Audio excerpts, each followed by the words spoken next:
What's up guys, so for today's video we're actually gonna go have a look at the best controller settings that give you like the best type of aim assist, the best type of movement. I'm gonna walk you through all my settings and tell you why every setting is the best setting that you can run. So without further ado, let's get into it, okay?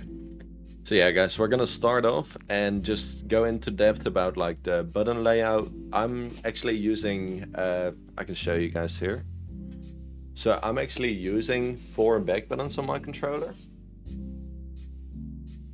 So I have a custom battle beaver so that I never have to take my thumb off my joystick, which is really good. I would advise getting a scuff or a battle beaver or back buttons on your controller so you never have to so it's more comfortable for you and you never have to take your thumb off your joystick. If you don't want to get a custom controller or if it's too expensive, I totally understand. It is pretty expensive to get a custom controller. I would highly recommend playing bumper jumper tactical, since with tactical, with your right stick you can slide and go prone, and then with your left trigger you can jump. So you would also, to like jump shot and to slide at people, to camera people, you would never have to take your right thumb off the joystick, which is a really good thing, because that's a way you could possibly lose gunfights, you know? So moving on, this is just personal preference. I grew up shooting with my R1 and aiming with my L1 instead of the other way around, so I always flip my L1 and L2 and my R1 and R2, but it's honestly preference what you prefer or what you're used to. There's no right or wrong with some of these settings, so definitely give it a try, like see whatever you prefer and then just go with that. So one thing I see a lot of people mess up on is having their controller vibration on. I used to play with this on, and let me tell you, as soon as you're used to turning this setting off, you're gonna win so many more gunfights, simply because when an enemy is shooting at you, your controller will start vibrating, and that vibration can cause you like missing shots or something. I know it feels natural to have your vibration on, but definitely try it. Like, try it for a day with your vibration off and tell me that, or let me know if you're winning or losing more gunfights. But I definitely noticed a big increase in like winning gunfights that if I had my vibration off, like, or if I had my vibration on, I wouldn't have won that gunfight. Okay, so one setting that I'm gonna go a little bit more in depth about is our dead zone inputs. So for the left stick and the right stick minimum, I prefer having my left stick minimum at 1, so like the slightest input will register on my left stick. So your left stick is simply for like movement and stuff. I prefer this because if I'm like trying to move into a direction, I want my controller to realize that, oh, he's trying to move, and like with having your dead stick on 1, it's gonna like increase your reaction time and stuff.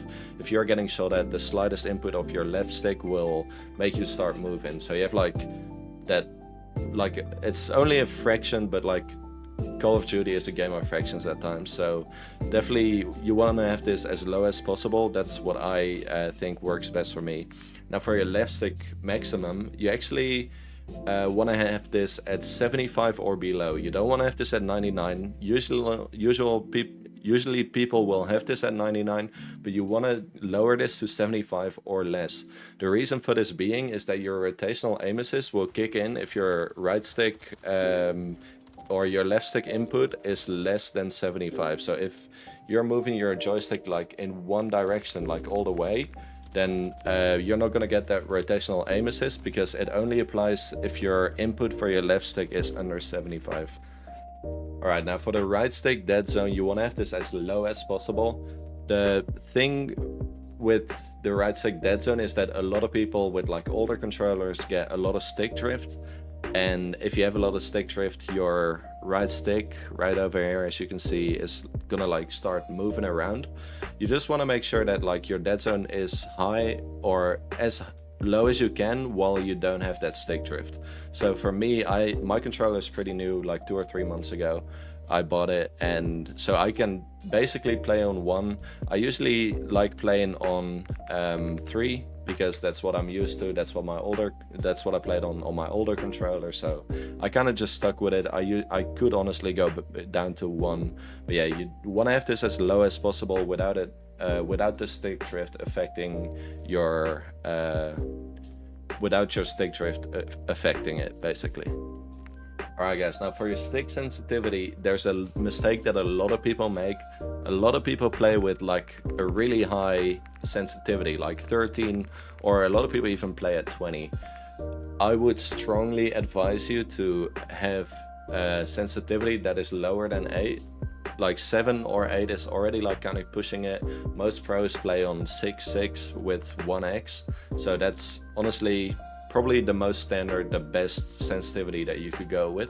I like having it a little faster at 7.7 with 0.9x, but you definitely don't want to go above 8, because Call of Duty, your aim is going to improve if your centering is like if your centering is really good, because the whole point of like having good aim is basically having good centering, and centering is just way more difficult at sensitivities that are above 8, which is why like all the pros that you see, none of them play at a sensitivity above 8, and all their centering is so good because they play on a lower sensitivity. So you don't want to make it too hard for yourself, you want to make it as easy as possible.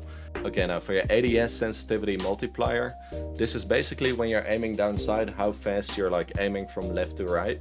So it kind of depends on what sense you play, but if you play on like 7.7, I would recommend playing on 0.9x. If you play 6.6, you can also play on 0.9x. I see a lot of people that play 6.6 with 1x. It's kind of like what you are most comfortable with. I also have seen people that play like 7.7 on 0.8. I like 0.9 because it makes my aim like a little bit more snappy, but honestly there's no wrong. I just wouldn't go above 1, like no matter the sensitivity you play on, never go above 1. And then yeah, if you play like a higher sense, make sure to turn this down a little bit. It'll greatly improve your aim for sure. Alright, so if you have changed your ADS sensitivity multiplier, there's no need to like touch any of the sensitivity multipliers, so we're just gonna leave this there.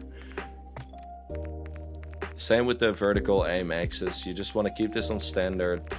Tactical stance, I don't really use tactical stance, so I just have mine at 1.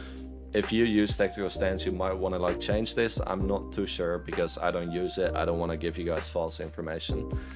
And then for the aim response curve type, so this is also a very interesting topic. I like playing on dynamic. Basically all the pro players play on dynamic. Dynamic is like kind of like a cheat code with your aim assist. Like dynamic has the strongest aim assist for sure. If you don't really care about having like too strong or about having really strong aim assist, I would also recommend going linear and then lowering your aim response curve slope scale to 0.0 on linear 0.0. This is gonna make your input like more raw, so you don't feel like your controller is doing everything for you. It feels like more rewarding. I've played this for like a couple of weeks. I really liked it, but linear or dynamic is definitely like the strongest aim assist. So you want to play dynamic, have your aim response curve slope scale at 1.0, and yeah, that's definitely gonna give you guys the best aim assist for sure. Okay, so for the next settings, I'm just gonna go over them quickly. There's not really too much that I can say about them. So yeah, you want to have these settings on. Definitely want to have target aim assist on, because aim assist is obviously necessary if you're playing on controller. Aim assist type, I really like playing on default. I know there's a lot of people that play Black Ops as well. Honestly, just try the two out and see what works best for you. I don't really think there's a right or wrong. There's a lot of pros that use Black Ops and a lot of pros that use default. I think default is the more popular option, but Black Ops is also a good option. But precision and focusing, I've not heard of any pro players or content creators that use it, so I wouldn't use it. I would just stick with default or Black Ops. Alright guys, so if you play Warzone, I would recommend having automatic tactical sprint on.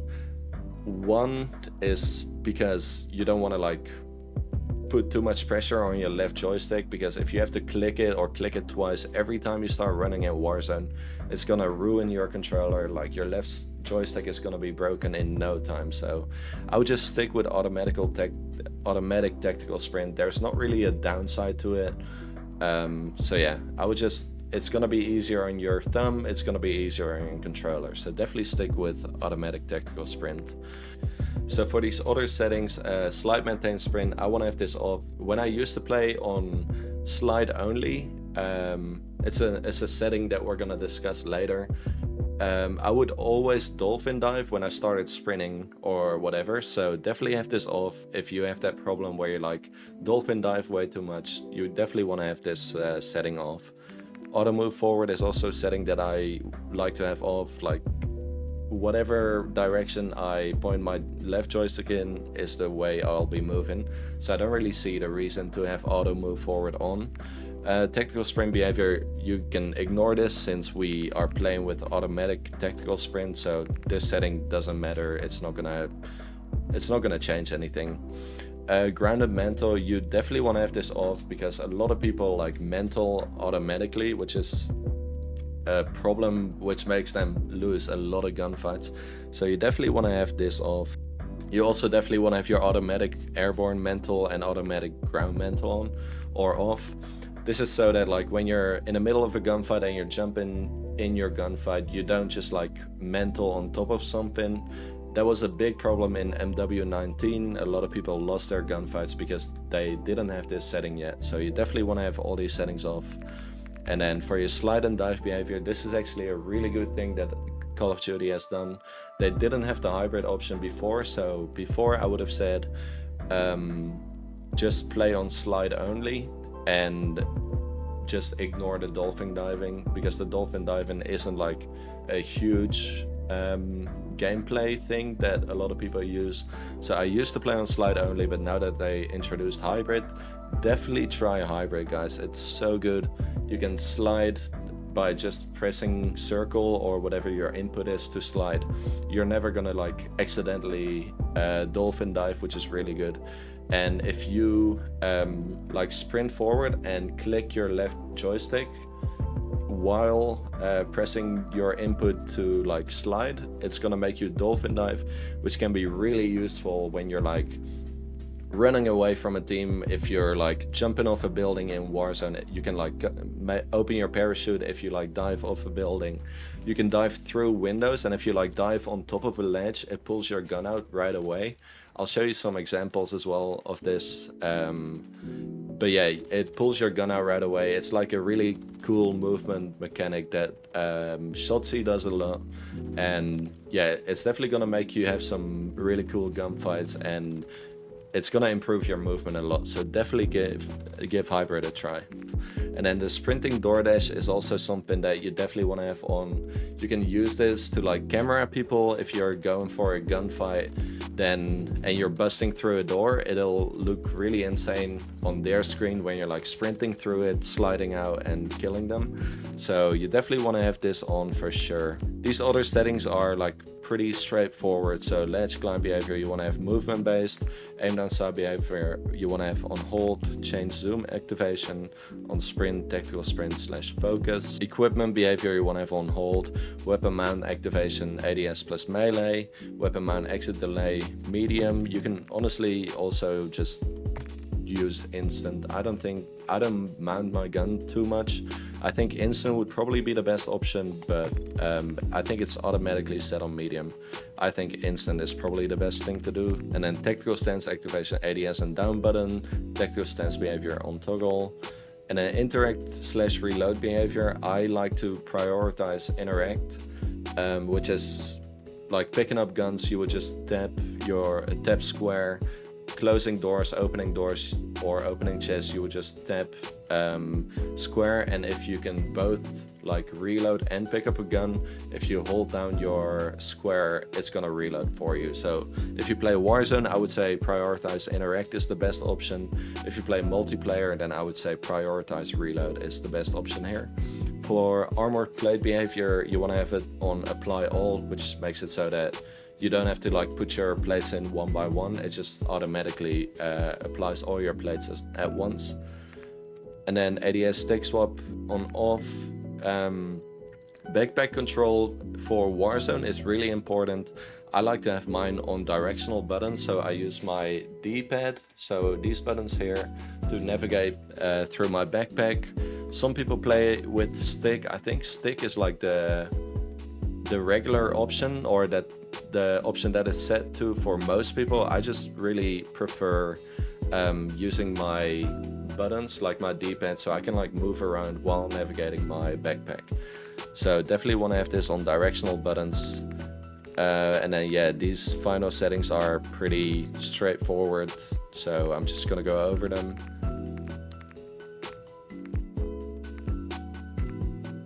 Okay, so I'm not gonna go over all my graphics settings, but I'll tell you a few things about the view tab on graphics. So your field of view is how zoomed in or zoomed out your screen is. In Warzone, I like playing on 120. If you play multiplayer, you want to have this below 105, I would say. But yeah, it's basically how much you can see. In Warzone, you feel way quicker having this at 120. There's like a myth about having your aim or your FOV at 120, which would give you less aim assist. That is not true. It's just a little more difficult to center properly on 120.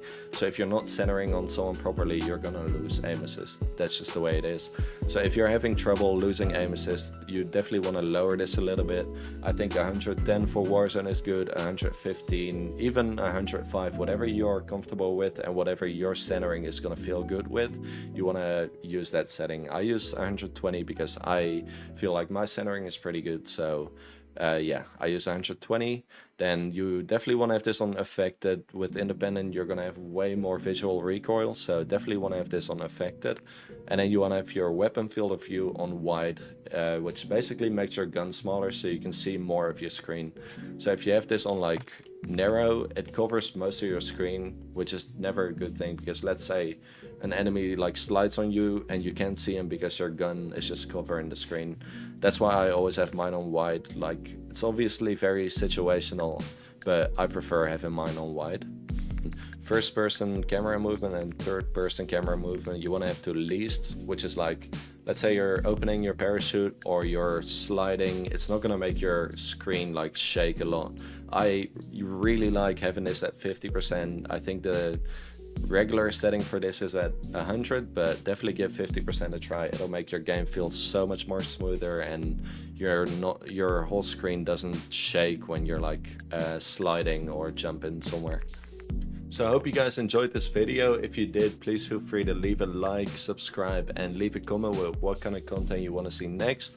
Obviously this video was a little different as it was just a video about my settings, no gameplay. But the gameplay will be back on Wednesday when Rebirth drops. So I'll see you guys then. Peace.